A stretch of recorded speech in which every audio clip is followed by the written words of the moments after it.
로드럽 프라이, 그 비전의 삶, 출발,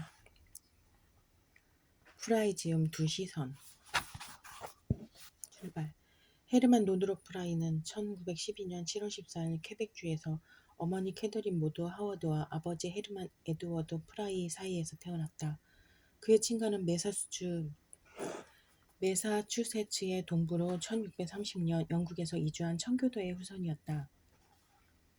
헤르만 프라이는 도매상을 하였으나 사업의 실패로 그의 가족은 가난에 시달린다. 그래서 그들은 자주 거주지를 옮겨 다니게 된다.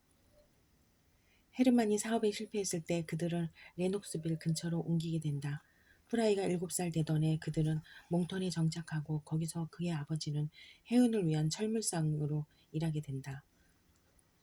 캐더린 프라이는 감리교 목사의 딸이었다. 그녀의 이러한 신학적 배경은 프라이 가족에게 정신적 영향을 미치게 되고 훗날 그는 T.S. 엘리어트의 고전적이고 친왕족적이며 앵글로 캐톨릭적인 것에 반대하는 개신교적, 근본적, 낭만적인 성향을 보인다. 특별히 그의 어머니의 감리교적인 시각은 그녀의 예술 추구에 대한 자유로운 격려와 함께 프라이의 문학의 이해에 크나큰 계시록적이고 사회적인 시각을 갖는 토대가 되었다. 감리교주에 대해서 그는 말년에 이렇게 회고한다.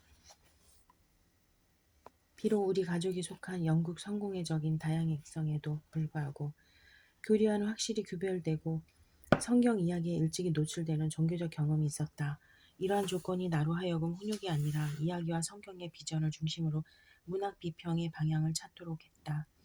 로드럽 프라이가 3남매이자 막내로 태어났을 때 그의 어머니 캐더린은 41세였다. 그의 누이 베라는 당시 12살이었다. 장남 하워드는 1917년 1차 세계대전 당시 19세로 참전해서 유명을 달리했고 이로 인해 그의 어머니는 큰 슬픔에 빠졌다.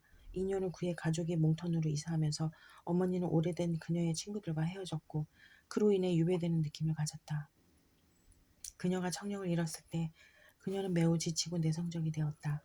한편 프라이의 아버지는 항상 사회적으로 약간 은둔적인 기질을 가지고 있었다.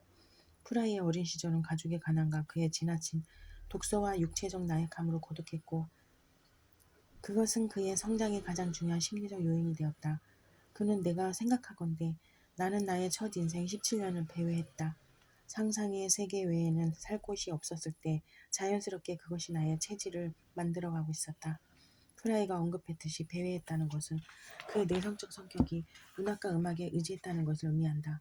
프라이는 매우 어린 나이에 글을 읽기 시작했다. 4세에 그가 가장 좋아한 책은 순례자였다. 그는 음악적 재능도 가지고 있었다. 좋은 피아노 연주가이기도 했다. 고등학교 때 그의 음악 선생이자 후버트 페리경 학생이었던 조지 로스는 그에게 큰 영향을 주었다. 로스는 오직 권위는 음악 그 자체에서 나오는 권위라고 가르쳤다. 하나의 사물은 투명한 악기로 바뀌게 하는 것을 프라이에게 보여주며 그는 프라이에게 견디는 교육적 이상을 보여준다. 프라이에게는 흥미롭게 문학이 아닌 음악이 감성적이고 상상적인 발견이었다.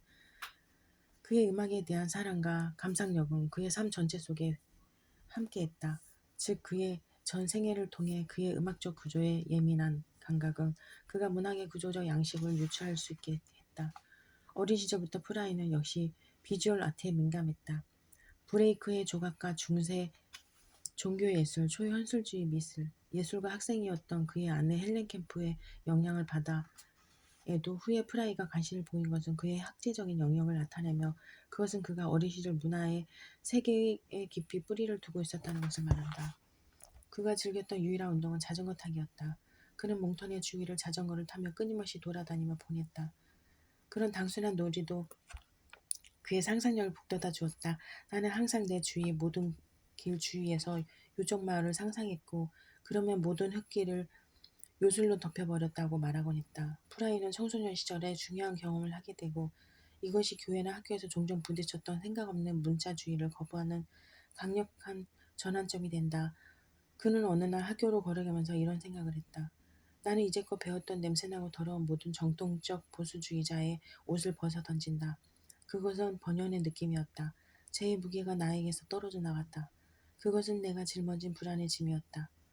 어떤 것이 떨어져 나갔지만 나는 특별하게 무엇을 했는지 혹은 어떤 것을 했는지 잘 몰랐다.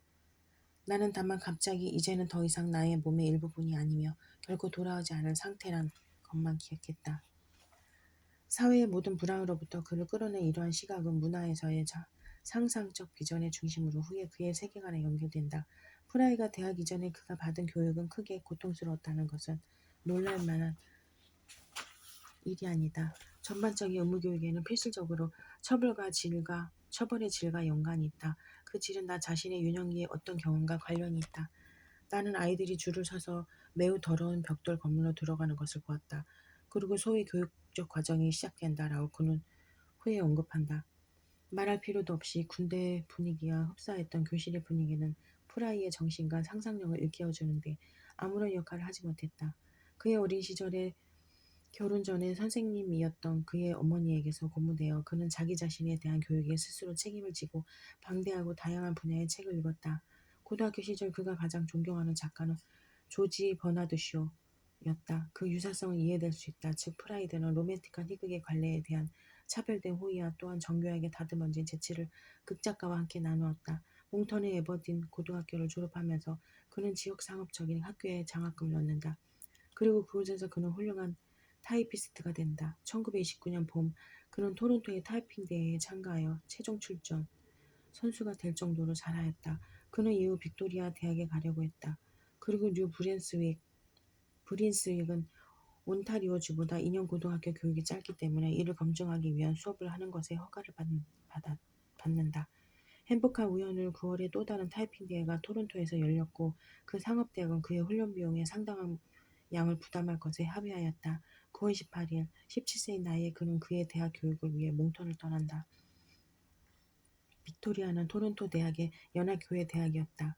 그리고 1925년 교회 연합 이전에는 감리교회 대학이었다. 그곳은 젊은 캐나다인 지식인이며 잠재적인 목회 후보자로서의 프라이의 특별한 성장 배경을 고려해 볼 때 그의 대학 교육을 위한 분명한 곳이었다. 그곳에서의 그의 경험은 결정적인 것이었다. 몽턴에서의 고립되고 사회적 활동을 하지 않았던 소년이 이제는 모든 활동에 그를 쏟아부었다.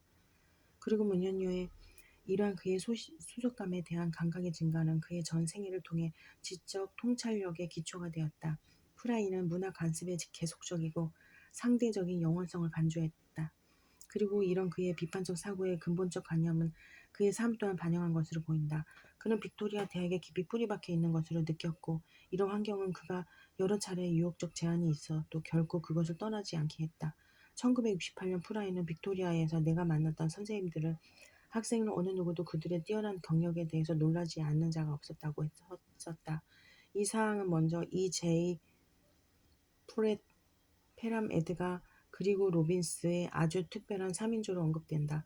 프렛은 에드가가 발견하고 직업을 바꾸도록 설득한 심리학 교수였다. 프라이의 발전하는 비평적 시각은 상상적 시각에서 확신을 찾았고 그 시각이 시인을 캐나다 문학 역사에서 최고봉의 자리로 올려놓았다. 로빈스는 나이 많은 영문학자였고 공감대를 형성하는 인기 있는 교수였다. 그리고 그의 민속 문학의 비권위적 관심은 프라이드로 하여금 문학 표현에서 원형적인 형태에 대한 감상을 고양시켰다. 에드가는 무서운 균형은 그에게 헌정되었다. 프라이에게 가장 많은 영향을 주었다. 그때 당시 빅토리아 대학은 교육이 높은 가치를 지니고 학생들 사이의 문학에 대한 대화가 고양되어지던 곳으로 명성이 높았다. 프라이 학급 동료의 한 사람인 폴리 맥기본, 후에 온타리오 정부 고위 관리가 되었다는 회상한다. 놀이만 대학에 오기 전 세계 익스피어에 관한 모든 것을 읽었습니다. 그래서 그만이 펠함 에드가와 주거니 받거니 대화하고 질문할 수 있었습니다. 나머지 우리들은 우두커니 앉아서 그 두 사람의 얘기만 듣고 있었죠. 그의 선생님의 수업을 놓치지 않았다. 의심의 여지 없이 후에 프라이가 대화를 통해서 학생과 연계하려 했던 시도는 그의 친근한 유대를 종종 난처하게 하기도 했다. 그리고 그의 수줍음도 그의 수업 태도를 바꾸지는 못했다. 그의 대화를 통한 수업은 매우 강렬해서 때로는 강의 중 아주 긴 공백을 둘 정도였다. 그에게 이것은 학생들에 대한 존경에서부터 나온 것이다. 나는 작가의 작품에 대한 메아리를 학생들로부터 듣는다. 따라서 학생에게서 작품이 통과하고 걸려져서 나오는 데는 많은 시간이 걸리기 마련이다. 프라이가 학문의 길로 접어든 가장 중요한 계기는 윌리엄 블레이크에 있다. 1930년 여름 프라이가 중앙도서관에서 일하면서 그는 데니스 소레의 블레이크의 현대 정신을 만나게 된다. 그리고 그는 상대적으로 불분명한 시들을 호기심으로 읽어나가면서 뿌려야만 되는 수수께끼와 같은 그의 비전의 작품에 크게 매료되었다. 블레이크는 그가 씨름하고 그에게서 축복을 받을 때까지 놓지 말아야 할 천사와 같은 존재였다. 그가 말년에 이렇게 말했다. 나는 모든 것을 경험했다. 대학과 대학원 시절 블레이크를 만나면서 가능한 내가 이해할 수 있는 블레이크에 관한 모든 것을 이 불가사의한 시들을 연구해야 한다는 것을 확신했다. 엠마뉴엘에서 그는 허버트 데비스가 연 대학원 강의에 참가하게 되었다. 허버트는 스위프트 연구자였고 또 그의 중요한 스승이기도 했다. 밤이 되기 전 나는 습관적으로 나쁜 버릇이 있었다. 새벽 3시쯤에는 다른 종류의 직감들이 나를 흔든다. 하지만 그것을 완성하는 데는 20년이 걸리는 것 같다. 두 개의 시, 밀턴과 블레이크는 동일한 것으로 서로 연결되어 있다. 그리고 이 동일성은 각각의 다양성을 이끌고 있다. 마치 유사성이 단일성을 도출하듯이 나는 흐릿하게 역사적 시기의 원칙에서 이제 신화적 틀의 원칙이 나를 이끌어내는 것을 본다. 성경은 유럽 시인에게 신화적 틀을 제공하고 있다. 이것을 깨닫자 방대한 양의 비평의 문제들이 스스로 해결되기 시작했다. 프라이는 이러한 시각을 다음과 같이 표현했다. 갑자기 우주가 깨어져 버리고 나는 소위 그 이후로는 전혀 다른 사람이 되었다. 그것은 전에 흩어져 있고 아무런 연관이 없던 수많았던 감각이 하나의 융합으로 나타나는 대단한 느낌이었다. 프라이의 작품은 그러한 통찰로부터 나왔다. 나는 2, 3일 밤을 그런 감각에 사로잡혀 있었다. 그것은 궁극적으로 내가 할 수 있다고 생각하는 그러한 비전이었다. 13년 이후 그 순간에 그가 획득한 블레이크에 대한 감각을 책으로 출판했다. 그리고 10년 후 그는 그날 밤 그가 놓지 않았던 서구 문화와 신화의 틀 사이의 복잡한 관계를 그린 비평의 해부를 발표했다. 그리고 그의 생애 마지막에 그는 성경에 관한 2권의 책을 출판했다. 그것은 40년 전 그가 얼핏 보았던 융합과 통일의 궁극적 원천에 대한 것이었다. 질서에 관한 분노. 블레이크가 프라이에게 가르친 것 중 하나는 우리 눈앞에 펼쳐진 예술과 문학의 상상된 현실은 인간의 집중적 관심이며 궁극적으로 사회적 이상의 전망이라는 것이다. 세계 공황의 시기, 그때 사회적 풍토의 한가운데 있었던 지식인이었던 프라이는 때늦은 지혜로 그의 생애 마지막에 그 당시를 다음과 같이 묘사했다. 1929년 9월 내가 신입생으로 빅토리아 대학에 들어왔을 때 북아메리카는 풍요로웠을 뿐만 아니라 거의 강적인 자축의 상태가 있었다. 대부분은 배고픈 시절은 끝나고 사회적 불평등이 없어지는 것은 현실적으로 손안에 잡힐 듯하다. 예측했다. 반면 소비에트 공화국은 대부분 비참함과 절망의 소식으로 가득 찼다. 태평양의 이쪽에는 대부분은 여론이 분명했다. 자본주의는 성공했고 공산주의는 실패했다. 분명히 세계는 엄청난 변화 속으로 들어가고 있다. 하지만 새로운 도덕성은 공산주의달이 가장 관심을 가지고 공격하던 자본주의 체계의 효용주의적 감상주의나 불투명한 이신론의 대탕보다는 더 나은 것이 되어야 한다. 나에게 있어 그것은 지식에 의해 감정의 공산주의적 착취보다는 나은 무엇이 있어야 한다. 블레이크를 읽든지 아니면 거꾸러져라. 그것이 내가 현대 세상에 주는 메시지다. 역사의 바뀌는 50년이 지나 프라이 자신의 생애도 완전히 변했으며 다시 자축의 새로운 시기를 맞았다. 이것은 20년대 가차없는 긍정주의와 닮아있고 80년대 끝이 지평선에 어렴풋이 나타났다. 순환은 스스로 완성되었고 또 한 번 서구 사람들은 말한다. 60년 전처럼 자본주의가 이겼고 막시즘은 그렇지 않다고. 프라이는 따라서 권위 있고 조심스럽게 또 더욱 간절하기 조차한 목소리로 역사의 모순을 말한다. 그는 역사를 시간의 순환이며 다시 일어나는 사회적 억압에 대한 사상은 한계를 보인다고 말한다. 그는 우선 증언할 수 있었던 것처럼 사상은 문학에서 신화가 차지하는 권위적 상상의 형식에 불가피한 바탕이 되며 신화는 비록 그것이 부조리하더라도 인간 사회의 기능적 단위이다.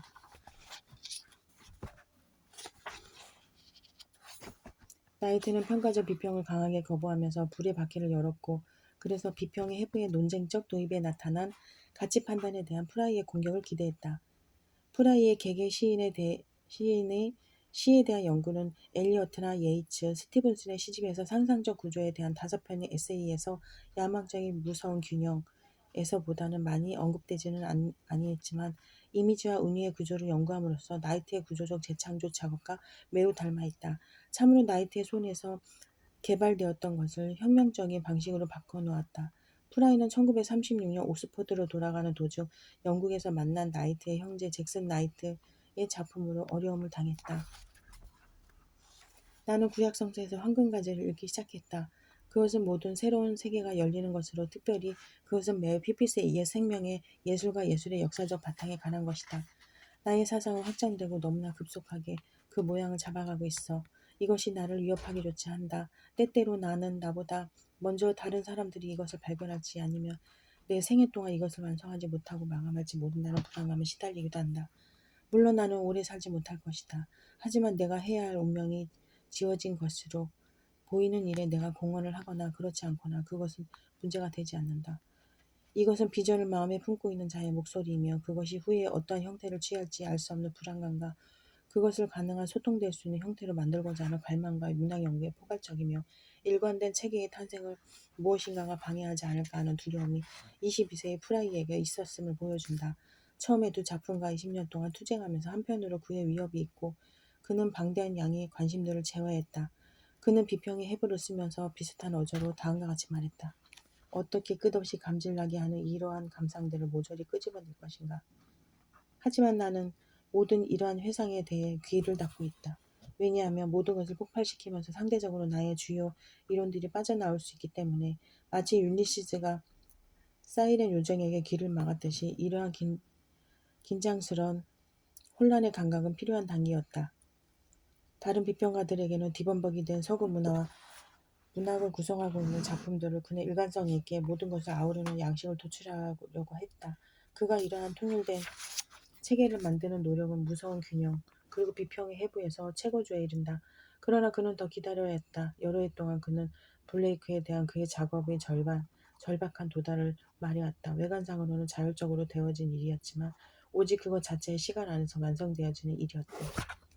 내가 만약 마력이 있다면 이번 마지막 주, 그리고 아마도 다음 주에도 역시 나의 영혼의 어두운 밤으로 기록될 것이다. 나는 가장 최악의 상태로 비참하다. 그것도 상당히 나는 정말 괜찮다. 알다시피.